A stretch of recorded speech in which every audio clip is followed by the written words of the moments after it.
Stampin' Up demonstrator, and today I'm going to be making some small little gift boxes that I'm taking to Onstage for my swaps. And I'm just gonna get straight in there and show you what I'm doing. So I have some Whisper White cardstock here, and I've cut this at 16.5 centimetres by 15.2 centimetres, a little bit of a strange measurement there. And I'm just going to start by doing some stamping. Now I'm going to be using this little stamp here, and this comes from the waterfront, and it's just like a little sun or a moon, and I'm just going to make some dotty paper. I'm starting with Flirty Flamingo, and this colour scheme that I have here is what is going to be, it's in trend, I think that is what we're going to call it, and it is coming into trend. So, you know, watch now, these are the colours that are going to be in, and I've actually decided these are going to be the colours that are coming in because I saw them in my next catalogue that came through the door this morning. And I think it was, I don't know if it was a quilt cover, or I can't actually remember. It might have been a flower pot or something. And I thought, good colour combination. So I've tried to copy that combination, and this is what I think is going to be coming in. Okay, so I've started with Flirty Flamingo, and I've just stamped randomly over there. And I'm going to be just cleaning this with, I'm just using some baby wipes because I haven't got my chamois with me, which is what I would normally use. And then I'm coming in with Mango Melody, and we're going to be stamping off. So ink it up, stamp off, and then stamp on, because I don't want it too dark. And then again, just random all over. And the last colour I'm using is Melon Mamba. And again, I am stamping off and then on. This would also look really nice with some grey.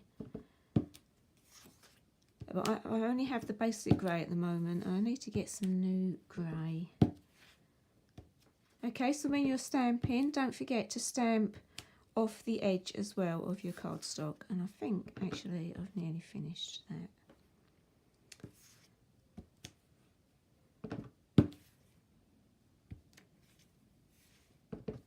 One more, there we go.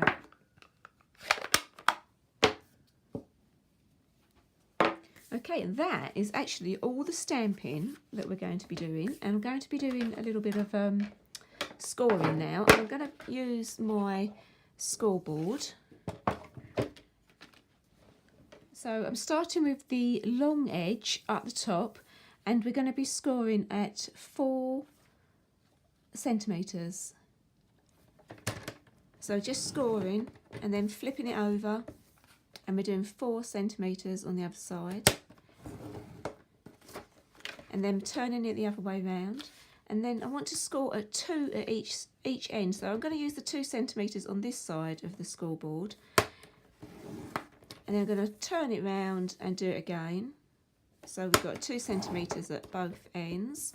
And then we want 4 again. No, we don't. We want 6. Not 4, 6. I haven't actually got my glasses on, which is not good. And flip that round and do 6 again. Okay, I'm going to put the scoreboard to one side, and we're going to get in the score tool here. Let me do a bit of folding. Let's do some burnishing first. It might make it easier for you to see what I'm trying to do.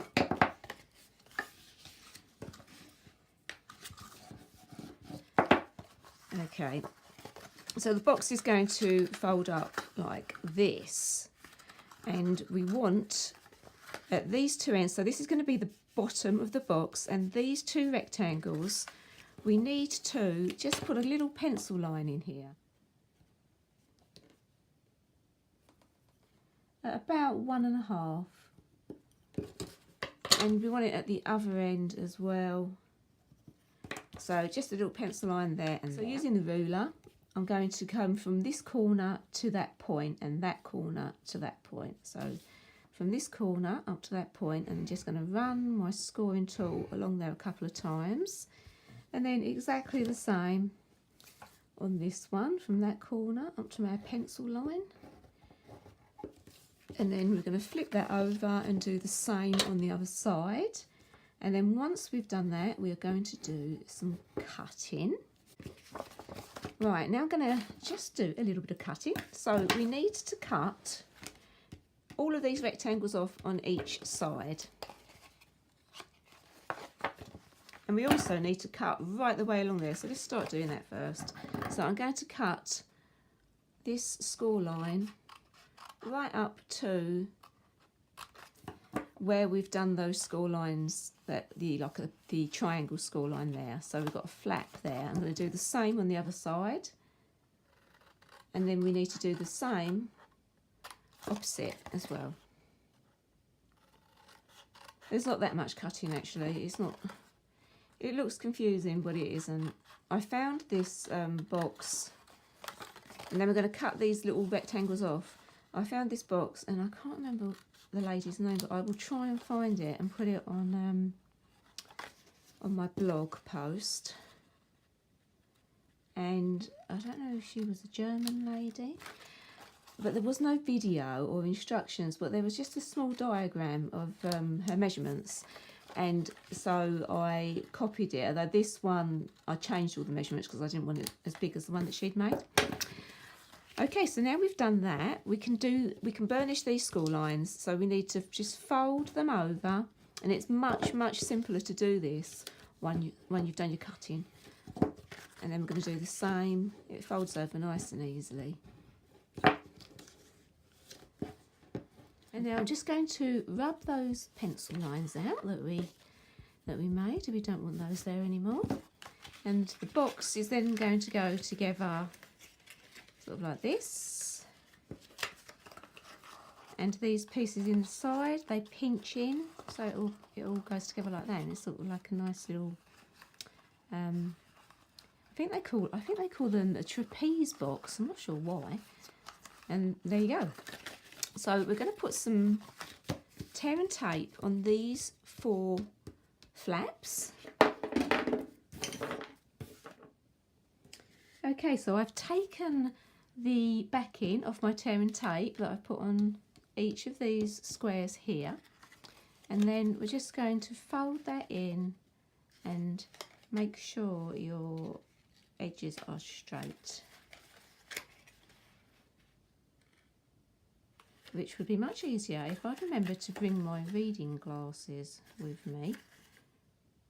Okay, and then that sort of pinches in there, and then you close it up like that. Isn't that a cute box? I just love it. I'm actually going to be putting some little eggs in there, some like little tiny Easter eggs.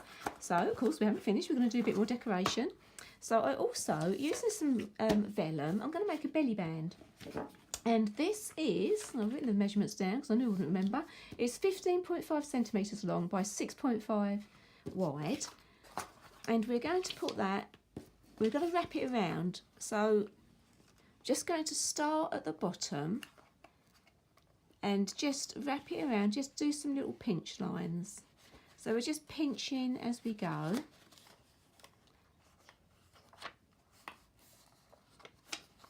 On each edge. So once you've done the pinching, so you know where your lines are going to be, you can just like do a little bit of bending with your fingers.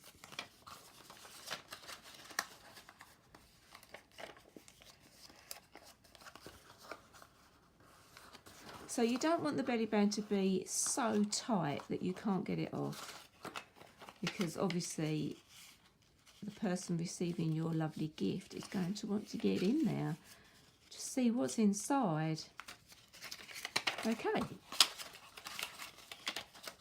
And so then you just wrap it around like this. How cute is that? I'm going to put a bit of tear and tape on the bottom there. I'm going to put tear and tape on the little flap. So there's one that little flap and then one that covers the whole of the base. Just pull that off. pull the backing off. And then you want to close it up, trying to keep the edges straight. And as I said, you don't want it so tight that you can't slide it on and off. Okay, so it's not going to fall off, but it's going to stay on as well.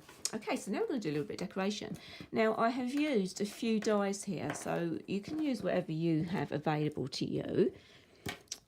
Now let's come in a bit so you can see what I've done. So I have the, these are the stitched, this is from the Stitch Shapes, and this is the smallest circle. And these two are from, I can't remember what they're called, Stitch Labels. So this is really cute little heart and a little tiny circle. And then this one is from the Layering Circles. And that is just a tiny bit bigger than my stitched circle there. And I've cut them out in the same colours that I've used for my inks, and you can vary how you want to do this. I've used the Flirty Flamingo for the back, and then the Melody, sorry, at as the next layer, then Whisper White, and then I'm finishing with my what's this one called? Melon Mambo. And so it's going to be like that. So I'm just actually going to stick those all together, just with a little bit of Tombow. Okay, so I've just stuck those all together, just laid them on the top of each other. And I'm going to put this on the front, just with a little bit of Tombow on the front of my vellum here.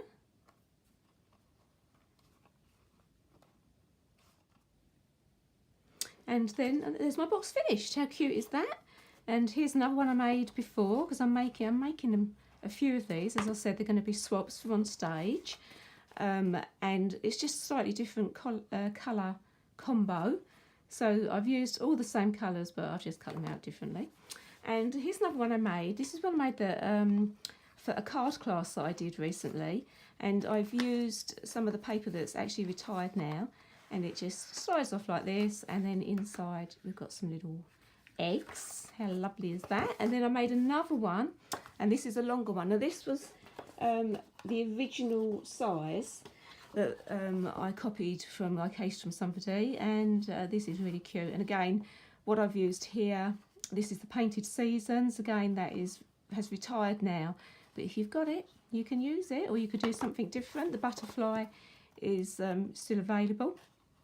And this comes from, where did I get that from? I can't remember, but I will put that in my products used on my page. So there you go. Thanks for watching, and please subscribe to my channel. I'm trying to get as many subscriptions as I can. I'd like to try and get 1,000 by Christmas. I'm not sure if I can, but I'd like to try and do that. And give me a thumbs up. Thanks for watching. Bye.